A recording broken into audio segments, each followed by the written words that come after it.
Todos vinieron a celebrar nuestro compromiso, menos mis padres. Cuando llamé, mi madre solo dijo: «Estamos festejando el ascenso de tu hermana». Sonreí y respondí: «Entonces tampoco se sorprendan cuando no estén en la boda». Una semana después, mi padre llegó a mi puerta con una carta que nunca debió ver, preguntando: «¿Por esto nos apartaste?». Solo me hice a un lado y le dije: «Léela en voz alta. Me llamo Bruno, tengo 31 años, y el otoño pasado me comprometí con la mujer que realmente transformó mi vida, Valeria. Es brillante, empática y tiene un sentido del humor tan sutil que a veces llega como una sorpresa. Pero lo más importante, jamás me hizo sentir que debía ganarme su cariño. Esa parte, aunque pueda parecer pequeña, lo cambia todo para alguien como yo, que creció en un entorno donde incluso un gesto de afecto parecía tener precio. En mi familia, todo, la atención, el reconocimiento, el afecto, debía ganarse. Y por más que uno se esforzara, bastaba con que alguien más hiciera algo mínimo para quedar otra vez relegado a un segundo plano. Esa persona, casi siempre,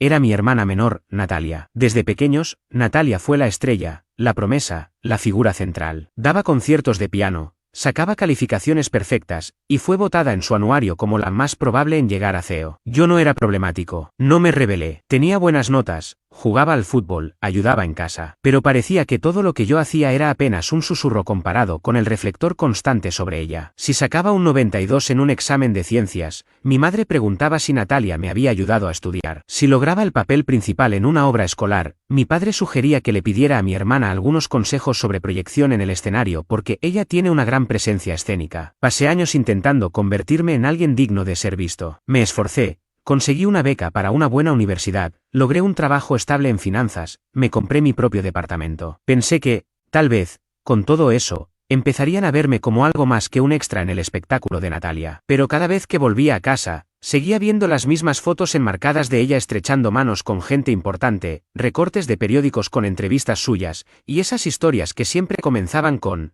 «¿Te enteraste de lo que hizo tu hermana esta vez?». Aún así, seguía visitándolos, porque, en el fondo, me aferraba a la idea de que si continuaba acumulando méritos, siendo constante, exitoso y correcto, ellos finalmente harían su parte. Entonces llegó Valeria, y ella no fue solo mi pareja, fue la primera persona que realmente me hizo sentir protagonista. Me hacía preguntas que mis padres jamás consideraron. ¿Qué quieres tú? ¿Cómo te sentiste con eso? ¿De qué te sientes orgulloso? Estar con ella fue como poder respirar después de llevar años conteniendo el aire. Por eso, cuando le propuse matrimonio bajo el sauce donde tuvimos nuestra primera cita, no era solo un paso hacia el futuro. Era, por fin, encontrar un lugar y una persona donde no debía demostrar nada para merecer amor. Organizamos una fiesta de compromiso sencilla pero significativa, rodeados de quienes nos conocían de verdad como pareja. Amigos de la universidad, compañeros de trabajo, primos de Valeria e incluso mi mejor amigo de la infancia, Tomás, que voló desde Denver. Dedicamos semanas a elegir el sitio, escribir notas a mano para cada invitado, armar la música con cuidado. Avisé con meses de anticipación a mis padres y a Natalia. Mi madre respondió con un tibio «veremos qué podemos hacer». Mi padre no dijo ni una palabra. Natalia solo mandó un emoji de pulgar arriba. Aún así, tenía la esperanza viva. Incluso reservé una mesa especial para ellos, justo al frente. Esa mesa estuvo vacía toda la noche. No enviaron un mensaje, ni una llamada, ni siquiera una excusa de último momento. Traté de no dejar que eso arruinara la velada. Pero es difícil levantar una copa frente a 50 personas, y ver que tus propios padres no están. Sonríes, brindas, bailas con la mujer que amas, pero por dentro sientes que tienes 12 años otra vez, preguntándote qué hiciste mal esta vez. A la mañana siguiente, llamé a mi madre. Contestó al segundo timbre, como si hubiera estado esperando mi llamada. «Ay, estábamos ocupados celebrando el ascenso de tu hermana», dijo. «¿Sabías que la nombraron vicepresidenta en su empresa?». Fue algo de último momento. Estuvo toda la familia. Fue una noche muy especial. Me quedé en silencio mirando el teléfono, como si me hubiera golpeado en la cara. No grité, no dije nada hiriente, solo respondí: «Entonces no se sorprendan si también se pierden la boda». Y colgué. Por primera vez en mi vida, no traté de justificarme. No esperé una disculpa, simplemente me retiré. Pasó una semana. No recibí ningún mensaje, ni un intento de explicación. Lo único fue una publicación en Instagram de Natalia, un carrusel de imágenes de su fiesta de ascenso, cena con catering, brindis con champán, una foto grupal con el pie de foto, la mejor noche de todas. Amo a mi gente. Yo no estaba etiquetado, tampoco Valeria. Mi madre, en cambio, aparecía en 3 de las fotos. Entonces, el sábado por la mañana, alguien tocó a la puerta de mi apartamento. Era mi padre. Se veía mayor, pero no solo por la edad, tenía una expresión cansada, como la de alguien que acaba de tropezar con una verdad que había evitado durante años. En su mano, sostenía un papel doblado, algo arrugado. Apenas lo vi, supe lo que era. Era una carta que había escrito hace 5 años, que jamás había compartido con nadie. La escribí después de una Navidad especialmente dura, en la que toda la cena se centró en las posibilidades infinitas de Natalia, mientras a mí solo me preguntaban si seguía trabajando en lo de finanzas. Nunca la imprimí, solo la guardé en una carpeta olvidada en el ordenador. Pero ahí estaba, impresa, con partes subrayadas. No sé cómo la encontró. Tal vez seguía teniendo acceso a una carpeta compartida. O tal vez Natalia la encontró, como solía hacer de niños, hurgando donde no debía. Mi padre levantó la carta como si le pesara más de lo que aparentaba. Su voz tembló. ¿Es por esto que te alejaste? No respondí, solo me hice a un lado y le dije, léela en voz alta. Me miró largo rato, luego entró, desplegó la hoja con lentitud, como si fuera una bomba que debía desactivar, y empezó a leer. Al principio, su voz vacilaba, atrapada entre la vergüenza y la duda, pero las palabras salieron igual. Queridos papá y mamá, comenzó, esta no es una carta que tenga pensado enviar, porque ya sé lo que dirán, que exagero, que soy demasiado sensible, que una vez más lo estoy haciendo todo sobre mí. Pero necesito escribirla, aunque sea para poder decirlo una vez, sin que me interrumpan o me digan que estoy exagerando. Y ahí se detuvo. No dije nada, no hacía falta. Siempre supe que Natalia era tu favorita. Nunca lo dijiste en voz alta, pero tampoco lo necesitabas. Se notaba en tu mirada cuando ella entraba en la habitación, en cómo te iluminabas sin poder evitarlo. Lo notaba en la manera en que presumías de ella frente a todos, incluso mientras yo estaba a unos pasos sosteniendo noticias que jamás te interesaba preguntar. Estaba en cada detalle. Recordabas sus logros, pero olvidabas los míos. Aparecías para acompañarla sin falta, mientras que a mí me tocaba esperarte, o simplemente aceptar que no ibas a venir. Y si venías, era por compromiso. Con esfuerzo, lo vi tragar saliva. Sus dedos temblaban al sostener la hoja, como si el papel pudiera escaparse en cualquier momento. Continuó leyendo. Hay una clase de soledad que aparece incluso cuando estás rodeado de gente con tu mismo apellido. Esa sensación de ser un extraño entre los tuyos me acompañó durante años. En cada fiesta, en cada comida familiar, siempre callado, mientras las miradas y las palabras giraban a su alrededor, como si yo no estuviera. No levantaste un muro entre nosotros. Simplemente nunca me abriste la puerta. Mi padre se movió en el sillón. Parecía que quería hablar, pero no lo hizo. Volvió la vista al papel. Probablemente dirás que debería alegrarme por Natalia, que se ha esforzado, que merece todo lo que ha conseguido. Y sí, me alegro por ella. Pero eso no significa que no duela ser invisible. No significa que no haya crecido intentando ganarme algo que a ella le diste sin condiciones, tu atención, tu orgullo, tu amor. Su voz se quebró al llegar a esa última palabra. No parecía preparado para lo crudo que era ese texto, para lo silenciosamente devastador. Me miró de nuevo. Esta vez su expresión había cambiado. No era lástima ni a la defensiva. Era algo más parecido a una comprensión tardía, o a la conciencia de que esa comprensión ya no servía de mucho. Yo no lo consolé. No le dije que estaba bien, porque no lo estaba. Volvió a bajar la mirada. No necesito homenajes. No quiero aplausos. Solo quiero sentir que me ves, que sabes quién soy. Pero he pasado 3 décadas esperando ese momento, y ya entendí que no va a llegar. Así que estoy soltando. No por rencor, sino por respeto a mí mismo. Si algún día te preguntas por qué me alejo,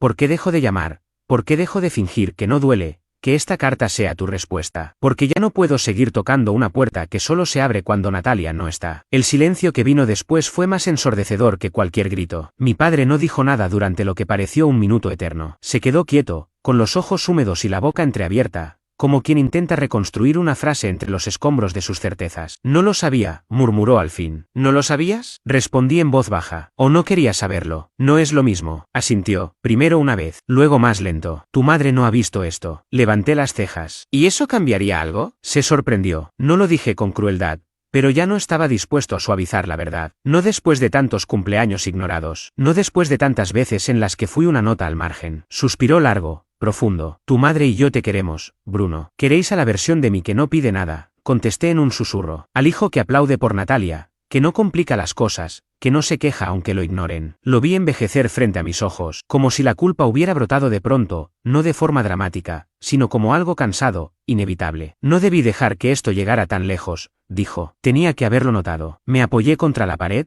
los brazos cruzados. Estabas ocupado celebrando. Se estremeció. Esta vez no dejé que el silencio creciera demasiado. No te traje aquí para herirte, papá. Solo necesitaba que lo supieras. Porque ya no voy a fingir más. Valeria y yo estamos construyendo algo nuevo, algo sano. No voy a arrastrar eso a un lugar donde aún tengo que luchar para que me vean. Volvió a mirar la carta. Sus dedos la doblaron con cuidado, como si fuera algo frágil. Podía ver que quería hablar, explicarse, pedir perdón. tal vez suplicar. Pero algo en su forma de pararse me hizo entender que sabía que ese momento no había llegado todavía, que el daño no fue repentino, sino una acumulación silenciosa. Y que no se arregla con una conversación triste y una hoja llena de remordimiento. Y justo cuando se giraba para irse, preguntó, con una voz que parecía de niño. ¿Estoy invitado? No respondí de inmediato, no porque no supiera qué decir, sino porque quería que sintiera el peso de su pregunta, que entendiera que ya nada era automático, que las invitaciones, como el respeto, como el cariño, se ganaban. No dije que sí, tampoco dije que no, solo lo miré a los ojos y le dije, ya veremos, y cerré la puerta, no con rabia, con firmeza. Han pasado 4 días desde entonces. No he recibido ni una llamada suya, ni de mi madre, pero anoche, Natalia publicó una nueva foto, una cena familiar, mis padres, ella, algunos primos. El pie de foto decía, rodeada de quienes realmente importan. Y con eso supe qué debía hacer. Esta mañana, observé esa imagen más tiempo del que me gustaría admitir. No porque me sorprendiera. A estas alturas ya sabía perfectamente cuál era mi lugar. Pero me confirmó algo que llevaba meses intentando aceptar. No van a cambiar. Ni por una boda, ni por una carta, ni por mí. Y aún así, dolía de una forma que no sabía cómo poner en palabras. Se la mostré a Valeria mientras estábamos en el sofá, con el café en la mano, el sol de la mañana entrando por la ventana como si nada pudiera estar mal. Ella la miró, luego me miró a mí. ¿Estás bien? Asentí. Uno de esos gestos que en realidad significan que no, pero estás cansado de explicarlo. Pensé que tal vez la carta serviría de algo, murmuré. Probablemente lo hizo, respondió con suavidad, solo que no de la forma en que tú esperabas. Dejé el teléfono a un lado y me froté los ojos. Ya no estaba enojado. Y eso, curiosamente, era lo más extraño de todo. No quedaba rastro de furia, solo una especie de claridad serena, fría, definitiva. No era un niño buscando aprobación. Era un hombre decidiendo quién merecía estar en la vida que estaba construyendo. Esa noche, hice algo que llevaba semanas postergando. Abrí la hoja de cálculo que usábamos para organizar la boda, lista de invitados, distribución de mesas, preferencias de comida, direcciones, y busqué la sección dedicada a la familia. Ahí estaban, mi madre, mi padre, Natalia. Me quedé observando sus nombres un buen rato. Sin dramatismo ni ceremonia, simplemente los eliminé. Pulsé suprimir. Valeria, sentada al otro lado de la mesa revisando presupuestos de catering, no dijo nada. Solo levantó la mirada cuando notó que la observaba. Asintió, sin una palabra. Ese gesto silencioso, su comprensión sin preguntas, me hizo sentir más visto que cualquier brindis o reunión familiar. Pero, por supuesto, eso no fue el final. 3 días después, me llamó mi prima Yene. Era de las pocas personas de la familia con las que todavía hablaba con regularidad. Nunca se había metido en dramas, ni tomó partido, ni me hizo sentir que tenía que competir por atención en una casa que siempre parecía tener suficiente afecto para un solo hijo, pero nunca para 2. Hola, dijo con cautela. ¿Puedo preguntarte algo raro? Claro. ¿Es cierto que no invitaste a tus padres a la boda? Hice una pausa antes de responder. No es que los haya desinvitado. Simplemente, no les mandé invitación. Eso no es lo mismo, suspiró. Bueno, el caso es que están diciendo que los estás apartando completamente de tu vida. Tu mamá llamó a la mía, llorando, y Natalia anda diciendo por todos lados que todo esto lo haces para llamar la atención. Solté una risa seca. Por supuesto, ese viejo discurso. Lo hago por paz, no por atención, respondí. Es justo lo contrario. Lo entiendo, dijo rápido. Solo quería darte un aviso. En los grupos están empezando a decir cosas. Hay quien se pregunta si aún debería asistir a la boda si va a haber drama. Son adultos, dije. Pueden decidir por sí mismos. Yene dudó un segundo. ¿Sabes que esto va a explotar más de lo necesario? ¿Verdad? Asentí. Ya lo hizo. Colgamos al poco tiempo. No estaba molesto con ella, agradecí su sinceridad, pero me dejó con una sensación extraña que no supe definir de inmediato. No era culpa, ni remordimiento. Era esa inquietud que te invade justo antes de que estalle una tormenta, cuando el cielo está demasiado silencioso y el aire huele a algo a punto de romperse. Y llegó a la mañana siguiente. No fue un correo, ni un mensaje de voz. Fue una carta real, escrita a mano, con la letra redondeada de mi madre sobre un papel grueso, color marfil, con el escudo familiar en relieve, de esos que ella usaba para las felicitaciones navideñas o notas de condolencias. Valeria fue quien la encontró primero en el buzón. No la abrió, solo me la entregó con una expresión que decía claramente, ten cuidado. Me senté a la mesa de la cocina y la abrí con lentitud. El papel crujió de esa forma pretenciosa que busca impresionar. Leí las primeras líneas y luego me detuve. No era una disculpa, era una defensa, una explicación larga, adornada, sobre todo lo que habían sacrificado por mí en la infancia, lo difícil que era criar a 2 hijos tan distintos, lo mucho que siempre intentaron hacer lo correcto, y lo injusto que era de mi parte castigarlos por haber hecho lo que creían mejor. Según ella, Natalia simplemente era más demandante y necesitaba apoyo más visible. Eso no significaba que a mí no me quisieran, solo que yo siempre había sido más independiente. Frases como sentimos si alguna vez te sentiste excluido o quizá podríamos haber hecho algunas cosas de otra manera, pero es doloroso que nos castigues ahora eran la constante. La doblé antes de terminar, no porque fuera demasiado, sino porque era exactamente lo que esperaba. Ni una palabra sobre la fiesta de compromiso que ignoraron, ni una mención a la carta que mi padre leyó en voz alta en mi sala, ni un simple te hicimos daño y lo sentimos. Dejé la carta a un lado y no mencioné nada durante el resto del día. Valeria no preguntó, solo extendió su mano y me tomó la mía con ternura. Esa noche, con el portátil abierto y el cursor titilando sobre un nuevo correo, dudé. No sabía si debía responder, pero entonces recordé algo que había escrito en la carta original, la que mi padre leyó en voz alta. Una línea que ya había olvidado. No estoy pidiendo perfección, estoy pidiendo presencia. Y supe lo que debía hacer, no por venganza, ni para marcar una postura. Lo hice para soltar, para aceptar que a veces las personas que te crían no son las mismas que te saben ver, y que alejarse no te hace cruel, te hace libre. Así que a la mañana siguiente escribí un último mensaje. No fue largo, no intenté revivir el pasado, ni justificar mis decisiones. Ya había hecho demasiado de eso en mi vida, tratando de poner un espejo frente a personas que se negaban a mirar. Esta vez escribí con claridad, por mí y para mí, no por ellos. Mamá,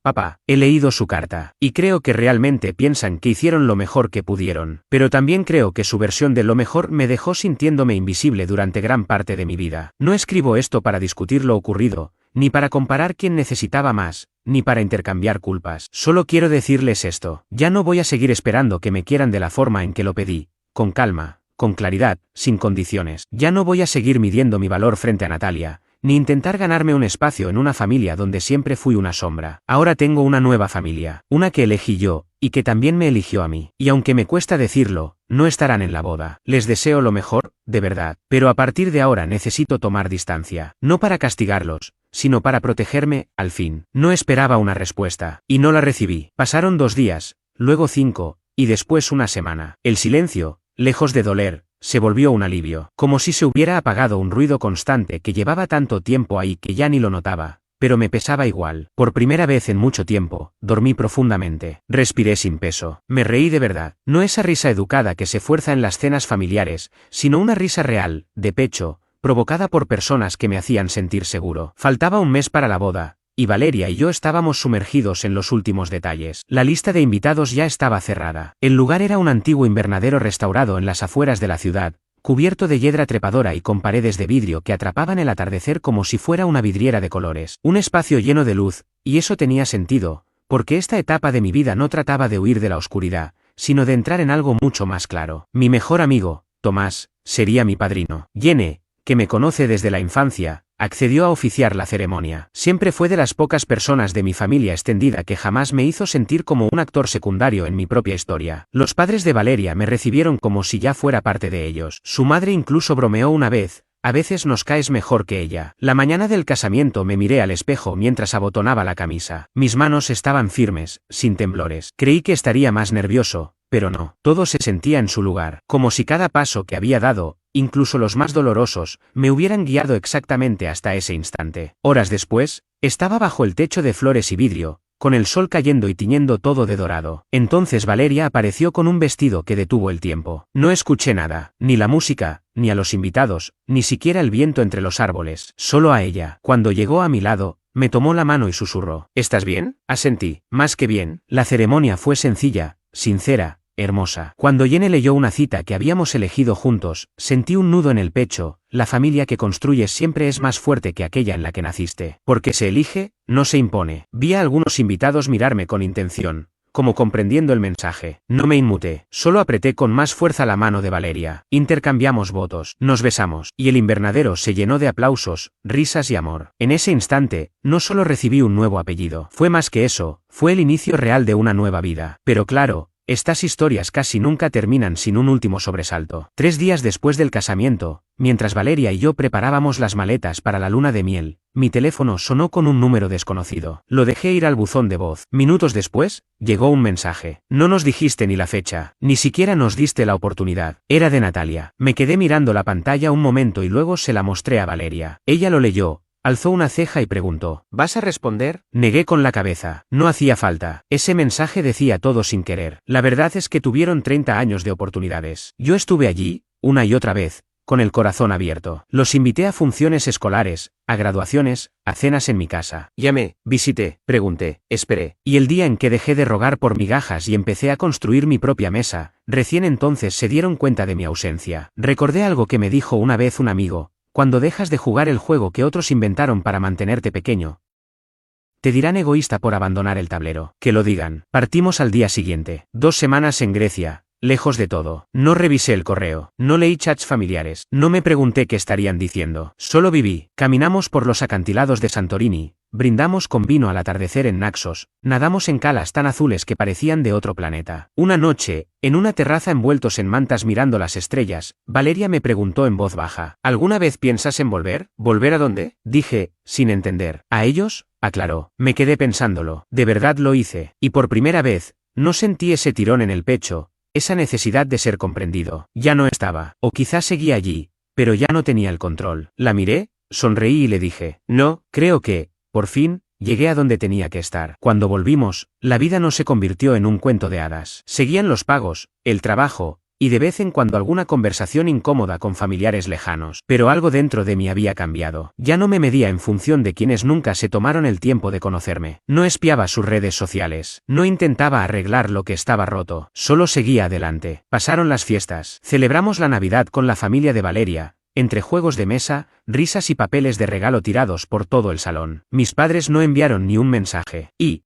para ser sincero, ese silencio fue el mejor regalo que podrían haberme dado. No porque probara nada, sino porque, por fin, dejó de importar. Yene seguía escribiéndome. Le mostró fotos de nuestra boda a su madre, quien, según contó, se emocionó al verlas y le dijo: se le ve feliz. Yene me lo comentó con ternura, pero yo solo asentí. Ya no necesitaba que comprendieran nada. Me pasé la vida deseando que lo hicieran. Ahora estaba ocupado viviendo la vida que antes solo imaginaba. Una llena de afecto real, de vínculos elegidos, y de una calma que no requiere explicaciones. A veces alguien me pregunta si creo que algún día me reconciliaré con mi familia. Mi respuesta no cambia: hice las paces con el pasado, pero no le debo mi futuro. Porque, al final, esta historia no trataba sobre ellos. Trataba sobre mí. Y sobre el instante en que dejé de esperar ser elegido, y me elegí a mí mismo.